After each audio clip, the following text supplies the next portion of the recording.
Welcome into the Orlando Drummer Podcast. This is episode number 8. It is a brutally rainy morning down here in Florida. How you doing today, Chris? Very wet and somehow very dry at the same time. Well, dry in here. It is pouring. I can hear it. It's just like a doom sound outside. You got a metal roof on this building. Makes me want to nap, but yeah, definitely a sleepy Saturday sort of vibe for sure, man. But we can't sleep. Yeah. We got a podcast to record. Yeah, absolutely. Yeah, it was funny. I got a question for you today to open up. I was grabbing a t-shirt to do this, and I grabbed this one, which is one of our, check this out, zoom in a little. I released like 5 of these, I think. I had this artist that I had found do, what was that? It's like a year and a half ago. It's a while ago. I found this artist, and I loved his style, so I had him draw all these different components of a drum set, and we put them on like each one on like a different t-shirt, and they were hoodies and things like that. So if you got one of those, let me know. But I am curious, like, how many of you guys actually hunt for drum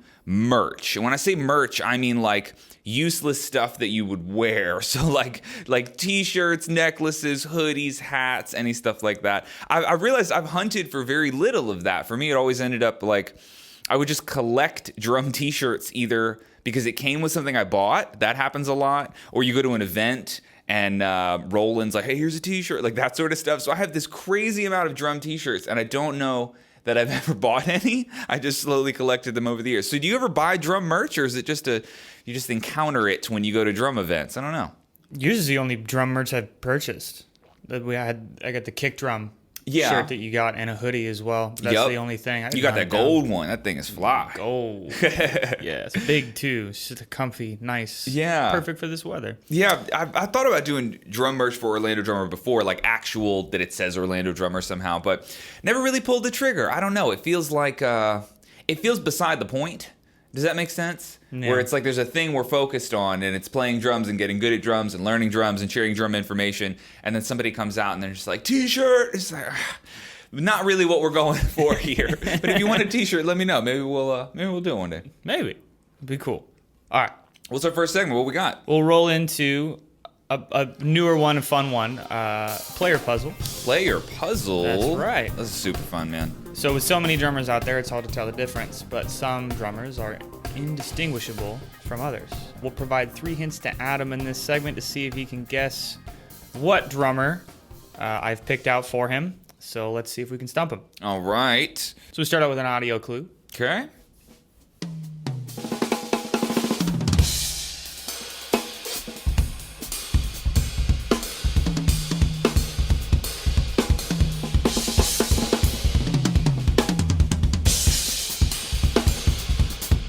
So good.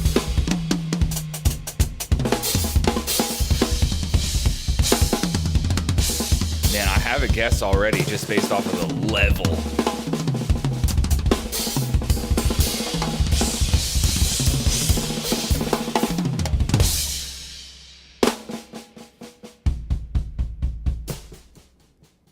Man, okay. Oh, I have a guess. I don't want to. It's between one of two, and it's really just based off of how unbelievably good the phrasing is. Like super abstract ideas, but even for being that abstract, they're unbelievably clean. There's just a small number of drummers that could be. I'll give a hint to anybody out watching. The initials CP come to mind, but we'll go further. We'll get some. Let's go to the next one. What we got? The next hint? Just a hint, a little fact. Okay. This drummer was nicknamed the Phrase Blaze by a fellow Meinl Cymbals artist. The Phrase Blaze. Oh, that's tough. I would have to know who the art. Yeah, that's such an inside joke for them. That's tough. I mean, he can blaze some phrases, so I get it. You know, you're not wrong. Huh. I think we got to do kit photo before I'm 100% confident. Okay. So my guess is right. This is Chris Proproda. Yeah. Chris Proproda. That Philadelphia drum company. He had that kit made for him for sure. Are the toms the same depth?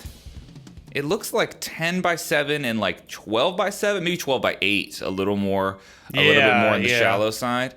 I like that. If I was ever going to do a 12-inch tom like an idiot, I would at least make it. I would at least have the decency to make it shallow. Man, Chris Proproda, yeah.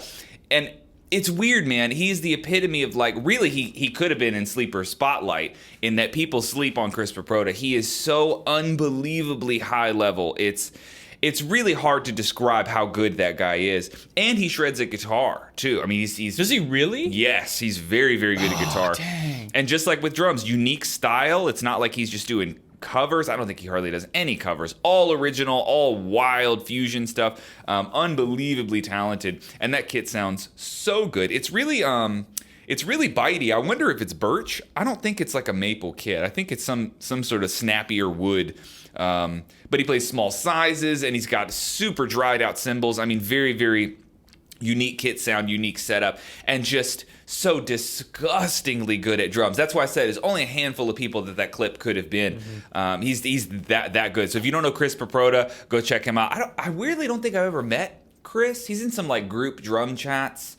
And yeah, we've talked a few times like in that kind of context, but dope guy, absurd player. So go check out Chris Paproda, man. That was a good one for sure. Sweet. All right, next.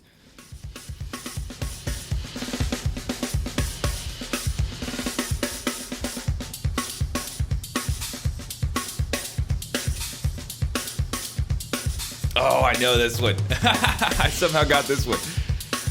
I'll give everybody a chance.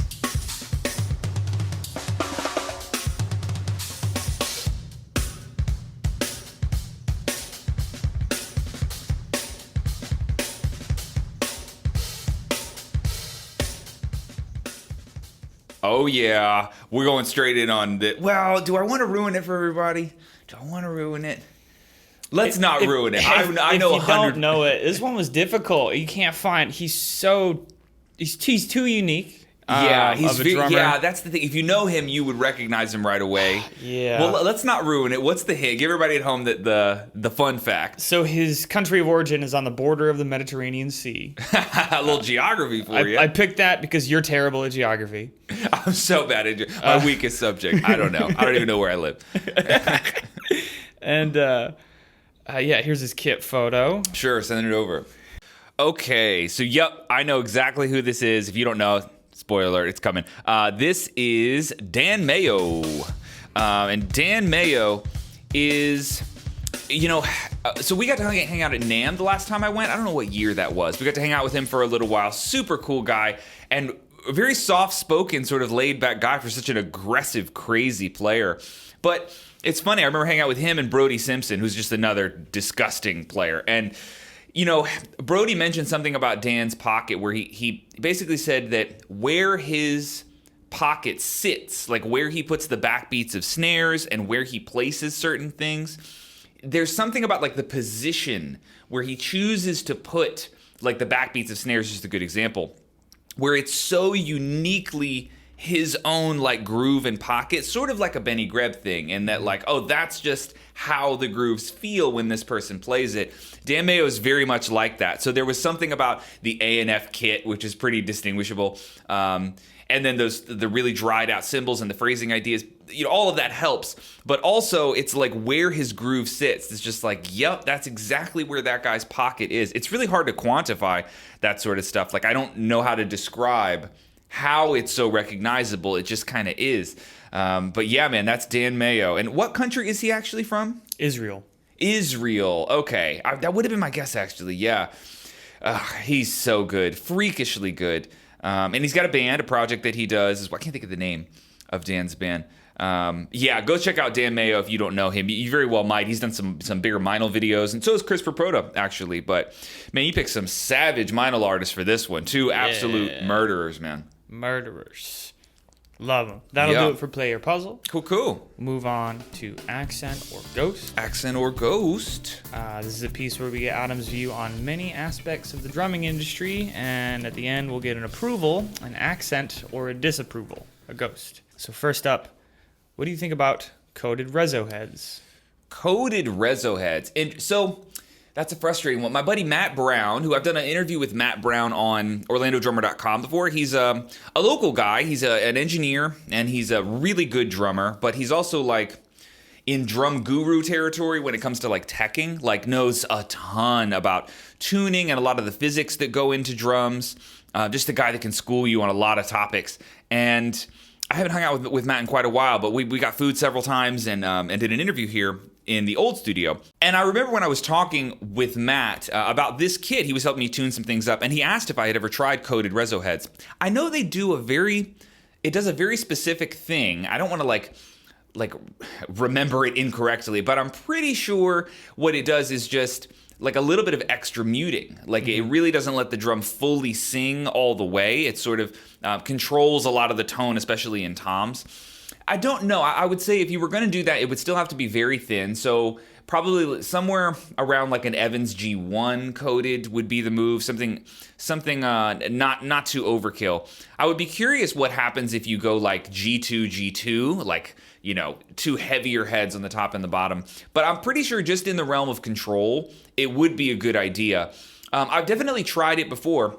I just wish I could remember like which clip to bring that up and sort of reference like what exactly the coated reso on the bottom sounds like. But if I'm not mistaken, I think Benny Greb does this. I think he puts a very thin, like a single ply coated Remo on the bottom head sometimes. So definitely something to look into. I wish I could speak more on exactly what it sounded like, but I think for the right studio environment for sure, or maybe live. I don't necessarily know. I'll have to give that the accent. I think it's a good idea. Good idea to try out and experiment. And I always tell people too, like with any reso head, it's one of those things that you only change how often do you change your reso head? Be honest. Not once a month. Like sometimes it's once a year. And it's weird because people pick one and it works okay and they get a decent sound out of it. And then they don't think about this again until it's time to buy the next one. And instead of doing the research and experimenting a little bit, they'll just buy the same one again. And so what you find is people have been playing drums for years and years, but they only know of like one or two reso heads that they might like. So it's one of those things. I would just pick maybe your rack tom and go buy like three different reso heads. Get a coated thin one, get something like an EC2 with maybe a little bit of muting built in, and then get like a more generic clear one like a G1 or something. I'm just using all Evans ones because that's what I know. But it's worth experimenting. You can find some weird combinations, and it's always more subtle than the batter side. It's never as extreme. But you never know, man. Like that last little 5% difference in making your drum sound how you hear it in your head. Sometimes the reso head can be that last little difference. So it's worth experimenting, but grab a coated one next time, yeah. Grab a coated or accented. Sweet. Yeah. This next one is a photo. Okay. I believe I sent that to you earlier. Okay. The Top Lug Signature Junior Robinson Snare. Whoa. What is going on? Somebody sawed this snare drum down the middle. Okay, so it's like, let's see, we got to talk this weird thing out. So I got a blurb from the site. Okay. It says, the Top Lug snare drum, which premiered at the 2020 NAMM show, made a strong impression amongst drummers and in the specialized press. Imagine that the drummer can adjust the number of lugs both on the batter and resonant head. Imagine that just in a few key turns, with our exclusive and unique concept, the drummer can move each lug around, top and bottom. It's the ultimate freedom in snare drum tuning. So not only can you move the lugs to different positions to not necessarily be symmetrical positions, okay, you can also just keep adding lugs on to either the top or bottom of the snare. So if you wanted to have a 16... Okay, I get snare. it. So I guess what I'm curious about is, what is the difference between having, let's say, 20 lugs or 20 points of tension where it's actually pulling down on the rim versus, too low would suck. If you only had 3, like a triangle, like you're just going to have dead spots. I would think more is probably better in terms of control, that you could get this in, you could get it in tune more like precisely if you had more control points. I guess I don't know the advantage of taking them away. Why would you have less lugs necessary? Well, there's the balancing act. If you have too many lugs, you have too many points of contact with the shell. At a certain point, like the whole thing is just going to have hardware all over it. So this does give you a weird amount of freedom for sure. But see, the other thing that this opens up is that you could have somebody that had totally incorrect tension, right? Like they could put them all on one side, or they're not evenly spaced at all. So I would wonder, like, how easy is it to evenly space these lugs around? And is it a problem if you didn't do that? If there was like even 1/4 inch gaps between the lugs that didn't match all the way around the drum? I'm not totally sure. Also, so that middle bar where everything's anchored to, that thing must be solid. It must be made out of something really heavy duty. Yeah. Getting yanked on all sorts of different ways. Only held in by tension, I would assume. I don't think that it's like, there's no point on this photo where it looks like it's attached to the shell. Yeah, it's tough. It's tough to say. It must be attached in somewhere to something. It couldn't just be floating. Well, I guess it could, but you would have to play this really uncomfortable game of like hooking all the rods on to get it to hold in place. I don't know. It's interesting. Yeah, I'd have to play it and see. And we talked about this maybe just in the last episode, where like I'm interested if the drum still sounds good, but if it's just like tech for the sake of tech, and it ends up being like cool, but ultimately way too annoying to actually use in any real scenario, I'd be a lot less interested then.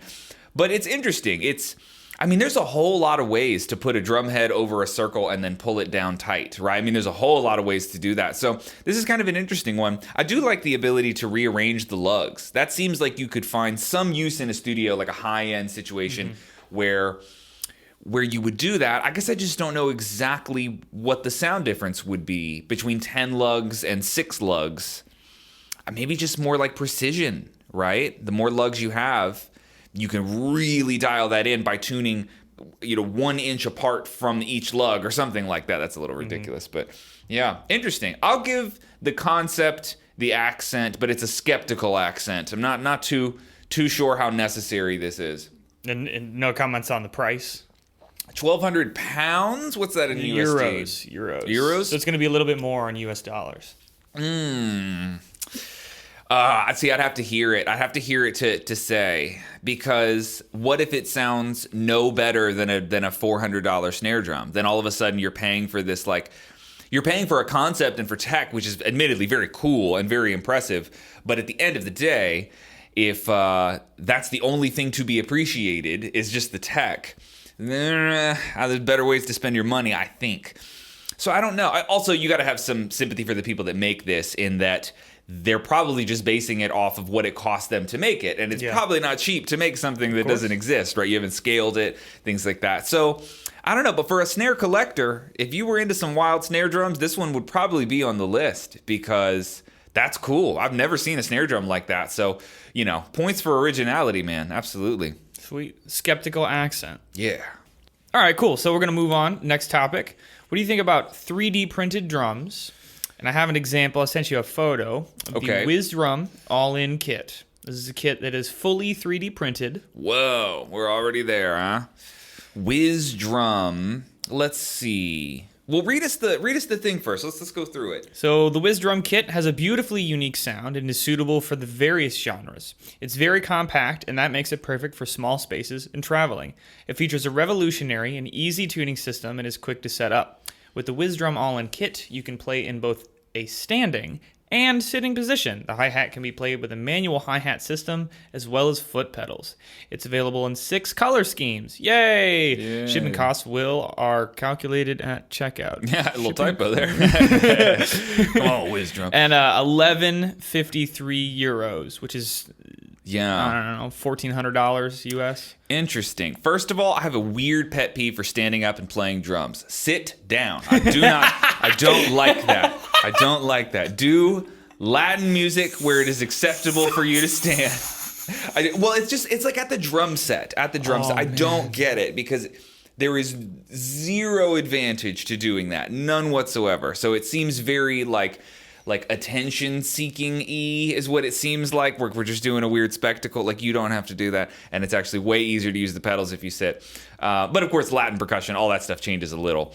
So it's 3D printed, which is weird, because I imagine that it would be small, but this clearly is like somewhat big, like a rock band kind of setup. It is pretty small. I looked at some videos from NAMM 2020, and it's like a children's kit. Yeah. Oh man. And so here's the thing, with being that shallow in depth, with looks like no rezos on them, you know what that's going to sound like. It's not going to have a realistic tone. Yeah, it's going to be real bonky is what it's going to sound like. And ultimately, What I would personally use this for would be practice, right? I would use it for some version of practice. Like DW makes a kit. I had it years ago. I really wish I had held on to it. The DW Go Anywhere practice kit, that thing, which is basically like a really high-end, heavy-duty DW stand with 4 arms that come off with different practice pads. And man, that thing was super useful. I used to use it all the time when I didn't have the ability to just play whenever I wanted.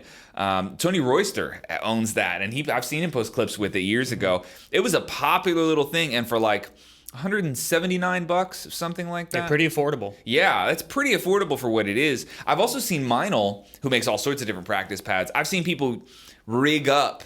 Wajtek did that, I think. Rigged up a different like practice sort of kit, and I really like that. I think that's really, really useful. I also think it's some sort of in between of like practice pad practicing and drum set practicing, because at least you can get orchestration practice in, right? Like just the motion of moving around a little. I think that's a whole new feature of practice that you can get in while still being on practice pads. That's kind of what I see here. As far as like a real usable sound for that amount of money, if we're in the $1,300-1,500 US dollar range in there, man, you can buy an entire drum set for that. You could get something along the lines of a Pearl Rhythm Traveler or a Sonar Safari, or like a little baby kit in that $300 to $500 range, and a super dope ride and a nice set of hats and good hard. I mean, you could get all of that for around the same price. And admittedly, this is far more portable. You got to give it to them on that. But overall, I think I gotta ghost this one, man. There are better ways to spend that amount of money. If it was $400, it would be a hard accent. But I think for the price and everything I'm seeing here, no, I there's gotta be a better way to spend that amount of money for sure. That's how I would feel about it. Maybe they're working on the price. They probably are. But I would say for price alone versus what you get and how this has to sound being configured this way with the shallow, no reso heads, and the suggestion that we're gonna stand up. No, we're not standing up. Yeah, this is a ghost. This is a ghost for me. That gets to go. And then it's sort of a two-parter too. What do you think about 3D printed drums? We're talking about drum manufacturing. Yeah, I think it's interesting. I suppose I would want to know, what is the medium that a 3D printed thing is? Is it plastic? Some sort of, what is it? What are we touching? It's a plastic? Yeah, I mean, I think the closest example we would have sonically would be an acrylic kit, right? Where it's this non-organic material that we sort of made. And acrylic kits can sound good. They can sound good. They're normally really loud. Every acrylic kit I've ever played is very loud, very punchy, not super resonant, but like a really bold sort of presence. And so, well, it's interesting with anything 3D printing, because as that market expands in all sorts of different sectors, what ends up happening is that you don't have to go to the store to get a thing. You would print it in your house in theory, right? So this will first come up where, like, let's say there's a part of your engine or your car that you needed to repair. You could print that obscure little shaped part and go put it in your car. That sort of thing is, I think, where we'll see this happen first. But you're not going to be able to print a drum in your house. Nobody's going to have anything remotely that big. Where it gets interesting, though, is at scale. Because if you could 3D print drum sets, how many of them could you make in a day? And if you can do that, if you can just crank these out for a very low cost, then you could sell them for a very low cost. So I could see a world where 3D printed drums are really, really, really cheap, because they're really cheap to produce. And you could just print out a functional drum set. Maybe it doesn't sound nearly as good as a wooden drum set, but it also costs $99 for all the shells, because this was not hard to do. So I also think they'll probably end up printing parts and components for drum sets long before the shells themselves are made out of it. So in theory, you would print out like a rim, which is kind of cool. Yeah, that makes a lot of sense. Or a throw off, or a lug. That does make a lot of sense, actually, that you would print out parts like that. But then how strong is it? Because all this goes under tension. Like a rim sounds like it would be pretty doable until you crank the hell out of it and then watch it snap in half or bend or something, right? Interesting. Yeah. So, the question is, like, where does 3D printing and drums, where do they like meet? I don't think we're done with the Wiz Drum. I don't think that's where it is necessarily. Well, I'll tell you an interesting example. Back in 2019, Dan Polovich, who's the drummer of Panic at the Disco, contacted Stratasys Direct Manufacturing to print him a fully 3D printed snare drum. And basically it's like a snare drum that the shell and the lugs are all one piece, and then you put on the heads and the rim. And that's interesting. So it doesn't sacrifice any sound, but as far as price and the manufacturing them at scale, right? He only got 2 snare drums for like a tour for a year. 2 in the world. And who knows, with all of the, communication of Dan and Stratasys back and forth, how long that took and how much money that took. Yeah, it could have cost $10,000 and taken 2 years to get one snare. Yeah. So, I mean, there's an example of it. Companies can do it, but is it real? Is it to scale? Is it for the everyman, or is it only for professional touring drummers who contact manufacturing companies? Sure. And this is a problem that I remember this came up with, like, remember Google Glasses a few years ago? And the idea was you put on a pair of glasses and there's sort of like some sort of screen in there and they have cameras and, the technology exists. You can make that and it does work and it is really cool. But there are certain ideas where you have to, it's not just about creating the product, it's about, can you get this to a price point where anybody would actually buy this? Because if you, let's just say Google Glass, I'm pretty sure they were like $1,500. And they had launch parties with them. There's videos of people using them. But $1,500 products do not fly off the shelves the same way that something like a $200 product might, right? So it's one of those things where, you can make a car with all these insane features, but if it costs $1 million, you're only selling so many of those cars. So the name of the game sometimes is just getting the cost down so you can scale this up and eventually move a lot of these products.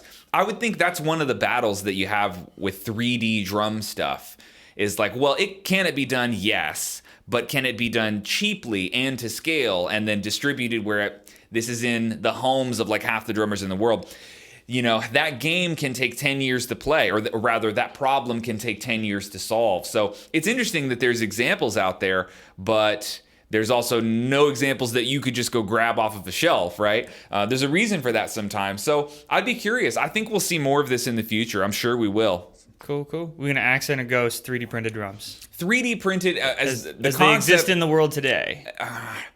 Today, oh man, I'd say it's too early. We have to give it a ghost as well. Not ghosting the attempt, and I'm excited to see where we can take that. But as far as you buying one now, do I want a 3D printed drum? No, we're not there. Not there. Sweet. I mean, not sweet. Not sweet. No, wrong reaction. Horrible. That sucks. Cool. We got some ghosts. We got some skeptical accents. Moving on. Okay. To Sleeper Spotlight. Sleeper Spotlight. If you're not familiar with this segment, we introduce a drummer to Adam, and we get his thoughts, impressions, and any constructive criticism, if there is any. And constructive criticism, if there is any. Everybody sucks. And I suck at talking, so it's fine. Yeah. If you want to feature me on your podcast and talk shit about me, go ahead. All right, so first up is Flavio Ganuzio. Okay. So, looks like dude surrounded by plywood. Surrounded by plywood. Gotcha. Yep. Flavio, what you got?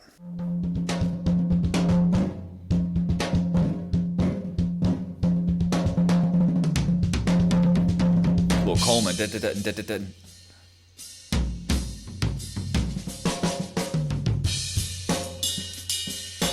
With the splash close on the left foot. And modulating.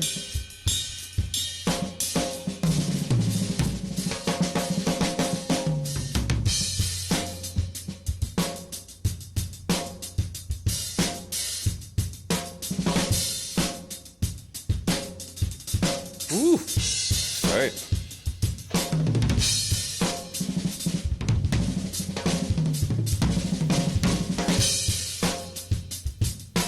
Very good, man. Very clean.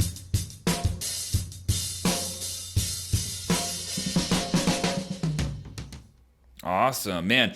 Very cool. You know what I love about this playing is that it is a weird mix between what I would describe as like classic drumming, and that some of those ideas are pretty, I guess, and I don't mean this in a bad way, but like they're old ideas. Like they're ideas that you can hear in other people's playing on different albums over a long period of time, like classic, more traditional sort of ideas, mixed with very modern, sort of like progressive chops in a weird way. It's a cool hybrid of those two. Like I could see him slightly amending his playing and fitting in really well in like a classic rock cover band, or I don't want to say classic rock necessarily, but like playing music that appeals to a wide variety of people, like maybe a studio setting where you just play the predictable part that's supposed to be here. I could see him being that way. And then also, if you took all of those parameters away and said just like shred or just like chop out, it seems like he could do that as well. So I see a really cool blend between those two. Floor tom sounds sick. I really like those ideas. And also, I'm looking on the wall, Dom Familiaro. Is that like a certificate from a camp or something that he did? Could be. Maybe. Dom is so sick. He's one of the most like, I don't want to call him underrated. I'll say he's underrated to the younger generation of drummers. There's a lot of young players who don't know how good of an educator and a player Dom Familiaro is. So if you don't know who Dom is, absolutely look him up. He is such a cool guy. I've never met him, but he's like high on my list of people I'd want to meet and hang out with. And I would imagine that Flavio here has done a camp or something like that with him. But yeah, that was sick. That was absolutely sick, man. Do we have another clip from him? Yeah, we've got another one. Okay. Oh, okay. I see the same walls here. Got the OSB on the walls. Second one from Flavio.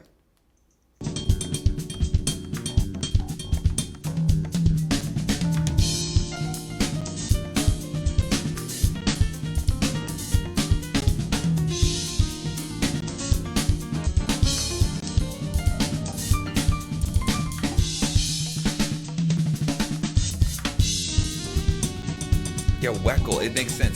That's a good example of that. Modern and classic.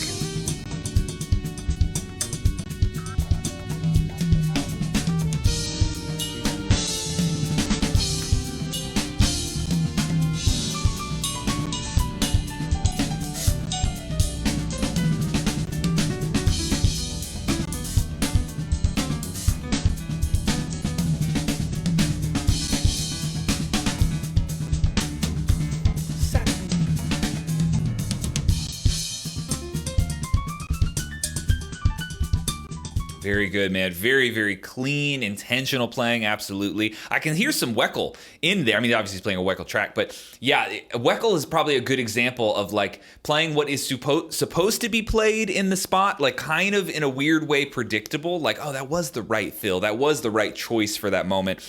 But then also like still managing to surprise you with some of the ideas. I see a lot of that in his playing, and killer technique. He feels very comfortable, right? Which is that's an earned state. You got to play for a long time to make other people convinced of how comfortable you are without trying to do it. And I see a high level of comfort here where he's not straining to play any of these ideas. They're sunk in very deep into his musical identity, and that's really obvious. So absolutely killer player, man. Go follow Flavio if you want a young shredder. I say young. He seems young. Yeah, I don't know how young. Yeah, or how very old. Very good, man. Very good. That was an awesome one. Super good. All right, next up is Rockford, or full name Artem Makhmadov. Okay, Artem. Let's do this one here from Artem. What you got? Kit sounds good. Thick kick.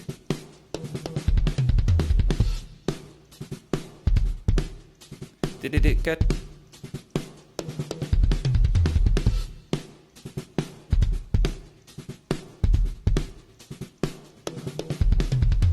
Kid's dialed, man. Sounds great.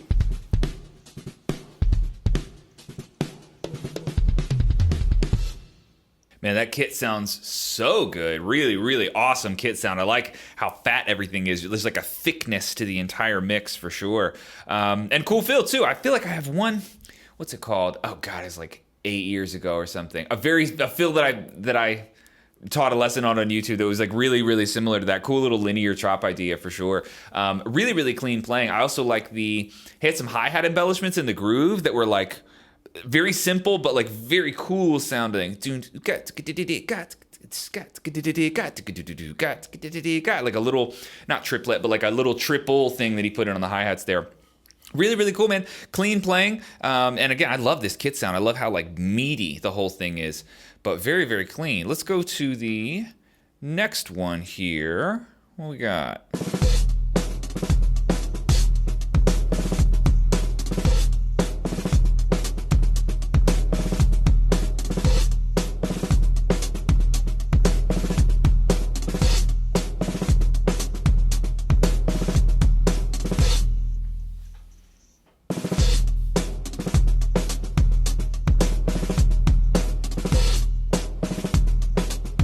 Super clean, man. Very articulate.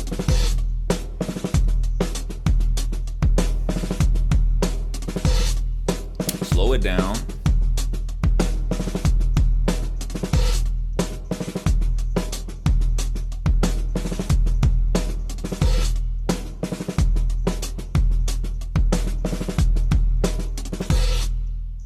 Man, those 15-inch Meinl dual hats, man, you hear those things a mile away. JP Bouvet plays those, a few others, real dry, open sounding hats.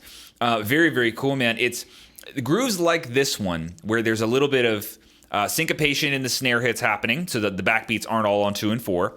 There's a dynamic thing happening with the right hand eighth notes where they're not all steady. It's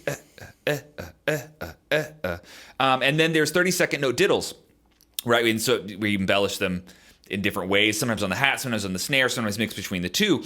You know, grooves like that with so many different elements and textures inside of the groove, they can be very telling, where there's so many things that could go wrong, so many things that you have to do correctly for this to be pulled off, that I like seeing somebody play a groove like that, because it is a demonstration of like 5 different skill sets at once, right? There's a certain amount of not true independence, but like dynamic independence, where I can hear that he is consciously amending the volume of the hi-hats, you know, like in the eighth notes. I can hear, or rather I can tell, that he's got a good idea of like swing versus straight, because he's sort of manipulating the feel of the groove.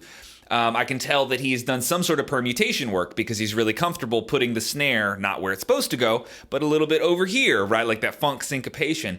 I can tell that he has done practice pad work and worked on technique, because all of the 30-second notes, all of those are super dialed in and articulate, right? And so it's cool, because this groove is a good example of like, I don't know, just a playing style that demonstrates many different skill sets at once. So I can tell that this is a really well-rounded player just from that simple of a groove. So really, really cool, man. Awesome player. I'd love to hear in another clip. I know we can only play so many clips. We're not going to play 100 clips from him. But I would love to hear more exploratory playing, right? I would love to hear something where it's like, it's not a groove that you've rehearsed 1,000 times, and it's not something that you and I both know that you can clearly play. I would love to hear something where there's a little bit more reach in the playing, to hear what are some of the ideas that are sort of on the edge of your playing. I'd like to hear that, just to sort of hear a little bit more of your own voice, a little bit more of your own character. But like I said, this groove shows off a whole bunch of skills at once. Really cool, man. Really clean playing. And the backward sticks too, so a little bit of a rebound challenge you got going on there. But yeah, awesome player, awesome kit. That was cool, man. Cool. All right, that'll close out Sleeper Spotlight. And we'll move on to Q&A. Q&A. Yeah. So this is the part of the podcast where we answer any questions that come from either YouTube, Instagram, the forums of OrlandoDrummer.com, or sent straight to me at chris@OrlandoDrummer.com. Yeah, man. Send them over. So first question from Jonathan Tercio17. Okay. What do you think about less is more? Less is more. It's very important concept for sure, because, you know, I originally heard this, I want to say from JP Bouvet, though he's not the first person to have said this, but you know what? Screw it. I'm going to borrow a direct thing that he said in a clinic one time. So full credit to JP Bouvet for this analogy. But if I were to ask you, if I were to give you a homework assignment for this podcast, that's a shitty podcast. Who wants a homework assignment? But you know, if I were to do that, and I were to give you a piece of paper and just say, make me art. Come back next week and give me art. It's really difficult to do that. It's super, I mean, I've given you no parameters whatsoever. But when you set up boundaries or limitations like, draw me an airplane or draw me a fish. That's the kind of art I want you to make. And I want you to use a pen and this paper. I want a black and white drawing of a fish. All of a sudden, it's a lot easier to be creative because of the boundaries, right? And this is a concept a lot of people have explored in a lot of different ways. But the idea would be that when you have infinite options, infinite choices, sometimes the choices become hard to make without any boundaries. And so this is one of the reasons why I don't recommend that an early drummer or a young drummer get a really massive setup with like 15 toms and 4,300 cymbals or whatever version of that you want to have. Like, it's not going to serve you to have that many choices because you're not too good at making choices yet, right? Like being creative and making those creative decisions, sometimes there is an element of, it just becomes easier when you don't have as much going on. So, for example, if I put you on a kick, snare, and hat, and there are no toms, there are no cymbals, well, you're gonna play your first few grooves that you might have for kick, snare, and hat, but then you're gonna run out of ideas. And because of the limitation of what you're on, this kit that you're on, you're gonna be confronted with the reality that you have to create something new a lot sooner than if you had 400 toms to play something across. I also think you can get very distracted by having too many options, which would be, less is more. We're talking about stripping everything down. But if you went the opposite direction and you had this mega Terry Bozzio like living room size kit, if you're playing the idea of like, let's just say something easy, right, left kick, and you're moving the right hand around the drum set. If that's what you were doing, you could spend an entire day playing that pattern over and over and moving the right hand to a different tom, one of 400 toms that you have available. And ultimately, you haven't really practiced anything. I mean, you practice right, left kick, and you practice orchestrating that right hand. But in your mind, especially an early drummer, they might perceive that as though they have practiced the same fill orchestrated in 1,000 different ways. But really, you don't need to do that. You should be able to move that right hand anywhere that you want around the drum set freely. But exploring it on too many options is kind of a waste of your time. You don't really need to do that. So there's a lot of conceptual reasons why I think less is more is a really important thing to keep in mind. I'm not telling you that you just have to go take stuff off of your kit necessarily, but it can be a really helpful practice tool when it comes to fostering creativity, in that if you think of creativity as something that can expand as you add limitations, a limitation could be a smaller drum set. It is limiting to have a smaller drum set, and you will force creativity upon yourself a little bit faster. So there's many arguments on both sides of this, but I would say that creativity seems to be a lot easier when you have some sort of boundaries or limitations, and a smaller kit would be one of those. So it's also, this is a really strong argument for buying less gear that is of a higher quality. Don't get 10 cymbals that are all very low quality. I would argue you should get 2 cymbals that are both individually super, super nice. I think that would be a way smarter way to do it. But to each his own. If you're playing Dream Theater, I guess you need the mega kit. It depends on what you're doing. It depends what you're doing, right? But if you're early and you're learning and being creative, yeah, man, go small. Go small. There's a lot of like very tricky benefits that are hard to describe, but they're there. I also know that's not exciting because you want gear. I get it. But I've been in shrinking mode for a long time. I want smaller, I want less. I don't want to expand and get bigger. And I found a lot of benefit there. Yeah. Yeah. Discover ways to be happy with what you have. Yeah, that too. Alrighty. Pariado, let me start that one over again. Nailed it. Pariado01 asks, do you have beef with the 12-inch rack tom? Yes. I will fight a 12-inch rack tom. All right, so why? Why? Well, so this first started in, what year was that? 10 plus years ago when I worked at Sam Ash. 1984. 1984. I wasn't alive then. Close. But yeah, man. So I worked at Sam Ash, and there's a lot of unboxing kits that come in. Some are cheap and some are expensive, all sorts of different kits. And as you unbox them, many times you have to tune them because they don't all come in perfect tune. And sometimes they come in used. And so there was a lot of, I got a lot of my tuning experience working at Sam Ash, which was really cool, really grateful for that, especially to tune all sorts of different types of kits. But notoriously, 12-inch toms were the hardest to tune. They were the absolute worst, man. I don't know why, but I wasn't the only one who felt this way. There were a lot of people that were just like, yeah, man, 12s they're really tricky sometimes. And I don't know if it's that like the size of a 12-inch tom is what makes it so difficult, or if it's just that our ears, like the group of people that were doing the tuning, like we just weren't accustomed to what that was supposed to sound like. But it always felt like this weird middle range where I could never get it perfectly dialed in. Also, I really dislike, I'm just going to list things I hate about 12-inch toms because I don't know how else to respond to this. I think 12x9, something about the boxiness of that standard size is really gross. Not into that. If I were ever to have a 12-inch tom, it would have to be much more shallow, like 12x7, maybe 12x8. But 12x9 is like this weird chunk that I don't like. I don't like how it looks. I've seen 12x10s. Never could do that. But I also think it's a little weird because of where it goes. Because if you had a 22-inch kick drum with a 12x9 rack tom, which are both very standard sizes, I genuinely don't know how you put that above your kick drum and are comfortable with the height.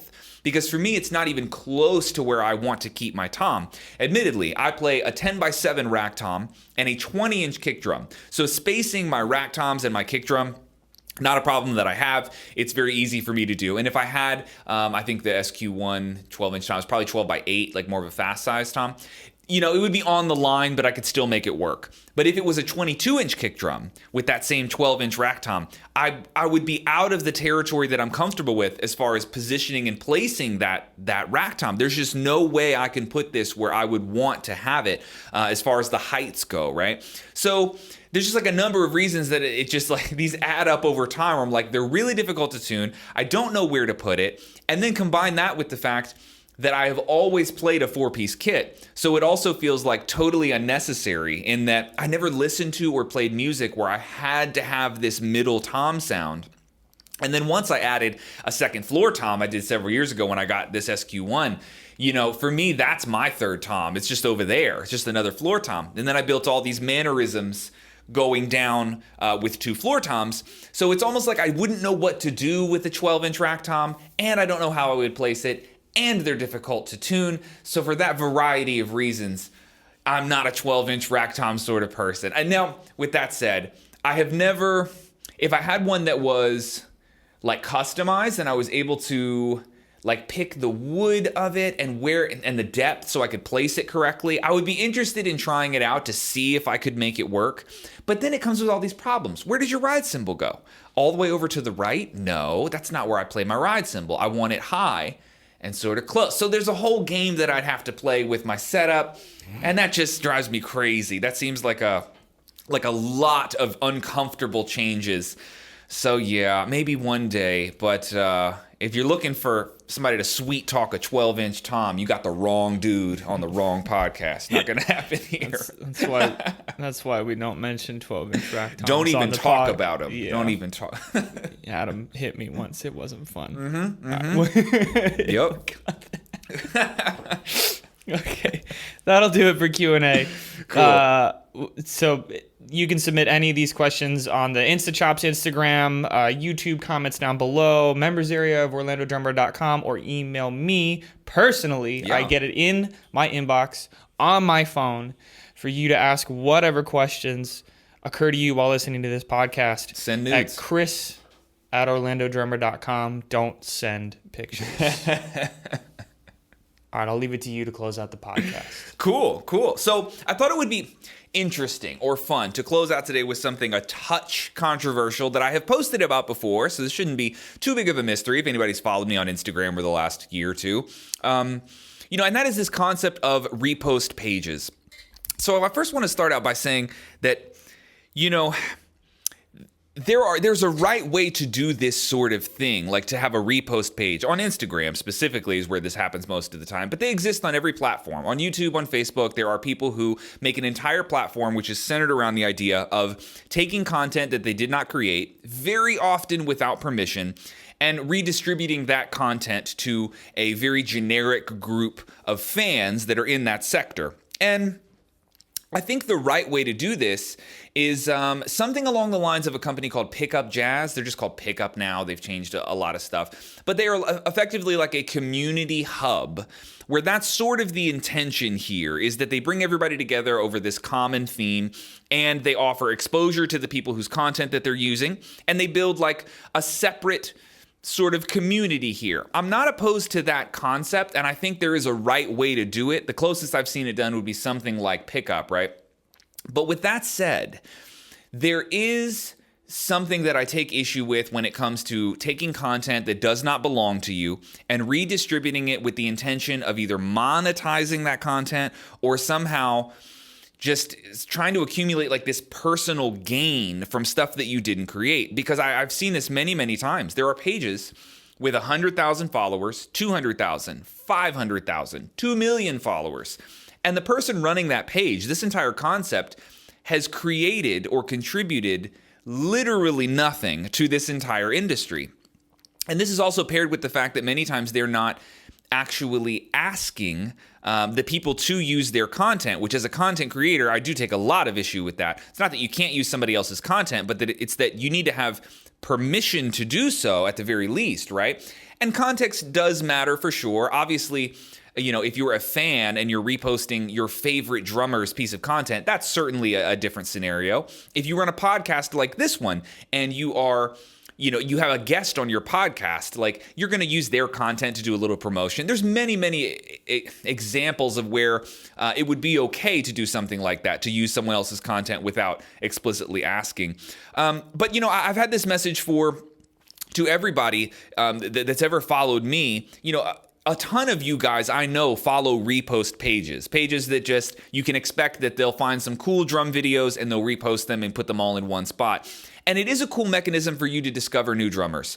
But when you discover a new drummer, please do them the favor, show them the courtesy of going and giving them your views, give them your attention, your likes, your comments. Because when I see a repost page take a video of a drummer, and they take a piece of content that drummer worked on, and they repost it, and they collect the 20,000 views, the 100 comments, all of the likes, all of the traffic, all of the attention. You know, it bothers me because I feel like that commodity that is that traffic, that is that attention, rightfully belongs to the person who created the content. So in my case personally, I block all repost pages. I'm not interested. I'm just not interested in this hub where all of this content is effectively stolen, and you know, you're giving all of this attention to this particular page, which ultimately ends up selling T-shirts with a paradiddle printed on them, right? I mean, if that's the direction we're going, that's what fucking happens every time, right? I really, really dislike that. I dislike that. How much money do you think you deserve for effectively stealing people's content and just reposting it without their permission and then slinging paradiddle T-shirts? You deserve nothing from that. That's not, there's no integrity in a business model like that. And I only mention this because it is rampant. It is everywhere. It happens all the time. And so if you encounter a page like that, it's up to you if you want to block them. Don't go leave a negative comment. Don't contribute to any of that nonsense. But do the original artist the favor of giving them your attention, because it's one of the reasons ultimately why we create content in the first place, for other people to enjoy, and hopefully that we can receive some sort of feedback to know that we've created something valuable that people learn from or just enjoyed listening to. And, you know, it would be really a shame if you had liked and commented and expressed your enthusiasm over all of these videos on someone else's page who ultimately wanted to sell you an overpriced paradiddle T-shirt. You know, I hope that that's not the case, and I feel that there's many artists who deserve your attention. If you like their content, seek them out. Go give them your attention. They deserve it. Yeah, I think I'll leave it at that. So I've had a pet peeve for the repost pages for years and years, never fully hashed it out. So there you go. That's how I feel. Don't follow the repost pages. Go give the artist the love. They deserve it. And we'll go out on that note. Sweet. Yeah. All right. Goodbye. Hell yeah. Yeah. Goodbye. Also, he got a drum set for sale. Yeah. Go check it out. Go buy that sucker. Somebody grab it. Email me at chris@orlandodrama.com for any questions you have or to buy my kit. Yep. Absolutely. Take care, everybody. Thanks, guys. See you next week.